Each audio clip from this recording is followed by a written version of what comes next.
Well, y'all, Nicki Minaj is back on X, and she's coming for Jay-Z. On February 1st, 2026, while the world was glued to the Grammy Awards, Nicki Minaj was at home creating a massive online storm with shocking claims about Jay's claims so explosive they could destroy careers. But what drove her to this point, and why is she now demanding that Jay-Z pay the highest price? Picture this: it's Grammy night, celebrities are draped in designer outfits, cameras are flashing non-stop, and Trevor Noah is hosting the biggest music event of the year. But Nicki isn't there. Instead, she's furiously typing on her phone, ready to ignite a viral firestorm that everyone would be talking about. The drama all began when Trevor Noah joked about her absence, saying she was still at the White House with Donald Trump handling matters of utmost importance. Nicki Minaj is not here. She is not here.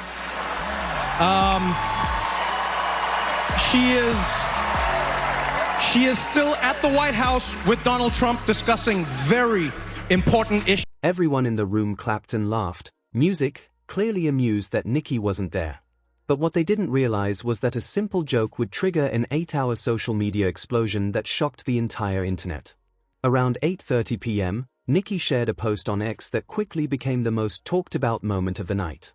The post included a picture listing women Jay-Z had allegedly dated when they were still very young: Foxy Brown, reportedly 15 to 16 while Jay-Z was 23 to 27, Aaliyah, supposedly 15 to 17 while he was 26 to 28, and Beyoncé, allegedly 16 to 19 while he was 28 to 30.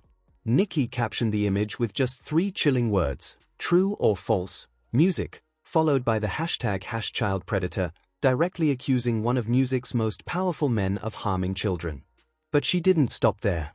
By 9 p.m., her posts turned even darker, claiming that influential figures in the music industry were part of devil-worshipping groups. She wrote, "These people have been sacrificing children as a way of gaining and maintaining power." She went even further, posting, "Your favorite artist has been practicing rituals in a satanic cult where they take babies from other countries and mutilate and kill them as a form of blood sacrifice to their god." While she didn't name Jay-Z directly in these posts, it was clear to everyone who she was referring to, along with other powerful figures in the music industry. By 10 p.m., Nicki dropped another bombshell. She announced she was halting work on her upcoming album, originally set for a March 2026 release. She said she wouldn't put out new music until her contract was changed, music, and until she could reveal details of what she called a RICO investigation, claiming there was a federal probe into Billboard magazine for sabotaging artists. Though no official reports have confirmed this to BY Midnight, her tirade had expanded beyond Jay-Z. She began calling Democrats demonocrats, accusing them of being evil and soulless, and urged gay people and Christians to stop voting for them, claiming the party was tied to demons and importing voters illegally. Audiences watching in disbelief couldn't believe what they were seeing. While the Grammys celebrated music's biggest night, Nicki Minaj was leveling accusations that sounded like they had emerged from the darkest corners of the internet: money, lies, and buried secrets. To understand the roots of her anger, we have to go back to 2015. That was when Jay-Z relaunched a music app called Tidal, not alone, but with 16 major artists, including Nicki Minaj, Beyoncé, Rihanna, Kanye West, and others. Each was promised a 3% stake in the company in exchange for exclusive songs and heavy promotion, with the app pitched as truly owned by artists at a major press event. All the artists stood, music, on stage, signing papers, and declaring that this was a revolutionary change in how musicians would be paid for their work.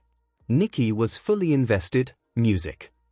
She released exclusive content on Tidal, constantly promoted the platform, and genuinely believed she was part of something groundbreaking. Fast forward to 2021, Jay-Z sold Tidal to a company called Square, now Block Incorporated, for somewhere between $297 million and $32 million. Early reports suggested that each artist owner was supposed to receive around $8.9 million from the deal. But here's where things got messy. Nicki says she never saw a single dollar.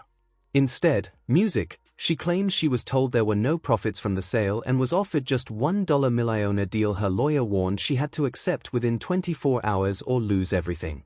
She refused immediately, calling it silence money, meant to keep her quiet about what had really happened.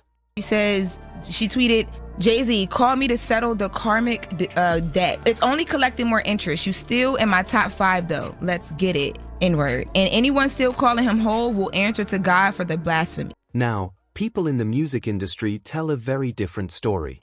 A music executive named Steve Stout explained on a podcast that many artists, possibly including Nicki, never actually signed the final legal documents.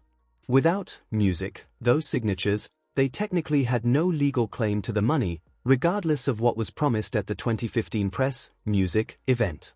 Official business records appear to back this up. Tidal's parent company was fully controlled by Jay-Z, with no documentation showing that any artists held ownership.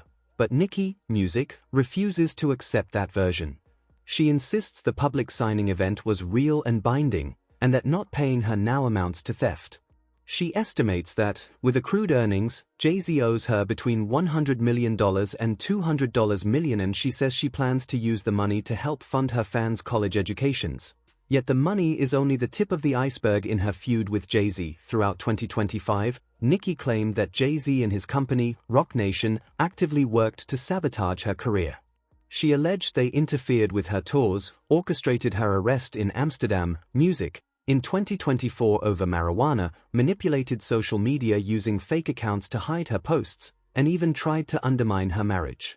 Didn't this start a couple weeks ago with the music? No, this started a long time ago. No, I mean like just recently? Spiral. Like with the when she went on live with Wayne. Being from NO? That was a part of it as well. One of the biggest public fights erupted in September 2024, when Jay-Z's company, Roc Nation, chose Kendrick Lamar to perform at the Super Bowl halftime show in New Orleans instead of local legend Lil Wayne.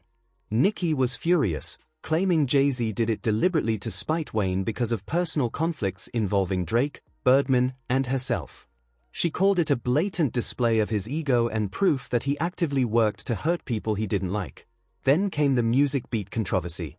In October 2025, Nicki posted on X that Jay-Z had requested a beat she had legally secured for her 2018 album Queen, specifically for her song with the music, Weeknd. According to Nicki, Jay-Z insisted the beat belonged to Beyoncé. When she refused, she claimed Beyoncé allowed them to take it anyway and then sued Nicki for creating something similar. The post went viral, earning over 23,000 likes and millions of views, as Nicki directly called out both Jay-Z and Beyoncé for what she perceived as theft and deception. By this point, Nicki announced she was halting her planned March 2026 album, tagging Jay-Z with, "Hope you're happy now," and threatening to quit music entirely. She blamed him and Roc Nation for pushing her down while they themselves were struggling financially after failed ventures, like the Times Square casino project. The reaction to Nicki's Grammy night meltdown was swift and brutal. Within hours, millions had seen her posts, and most responses were negative. Critics pointed to a glaring double standard in her claims. Her husband, Kenneth Petty, is a registered sex offender convicted in 1995 for sexual misconduct with a 16-year-old, and her brother, Galani Mirage, was convicted in 2017 for inappropriate conduct with a child. Many saw the contrast, condemning Jay-Z while defending her own convicted family member. Sar's blatant hypocrisy. Social media quickly erupted with responses like, "Your dad, your brother, your hubby STFU, pink wig predator," and "pot calling the kettle black." Even some of her own fans, the Barbs, began distancing themselves, calling her behavior strange and worrying. Many of the claims she made, particularly about devil worship and child sacrifice, are the type of conspiracy theories that have been repeatedly debunked, similar to the lies spread by QAnon. Meanwhile, Jay-Z and Beyoncé have remained completely silent, following their usual approach to public attacks. Roc Nation reportedly sent Nicki a legal warning in 2025, demanding she stop making statements or face a $5 billion lawsuit for defamation. While the authenticity of that letter has been debated, the reality is clear. Though some of Nicki's complaints about the Tidal deal may have merit, the way she aired them, especially with her extreme claims on Grammy night, has likely inflicted serious damage on her reputation. Music industry experts note that, without signed legal documents, her legal position is weak, and her refusal to file a formal lawsuit suggests she knows it. So where does this leave Nicki Minaj? She's angrier than ever, making increasingly wild accusations against one of the most powerful figures in music. But without evidence, without legal action, and with her own controversial personal history undermining her credibility, It's hard to see how this ends well for her. The real question isn't whether Jay-Z should pay a price, as Nicki seems to imply it's whether Nicki Minaj's career can survive the path she's chosen. Share your thoughts on this controversy in the comments, and click on one of the cards on your screen to watch more videos like this.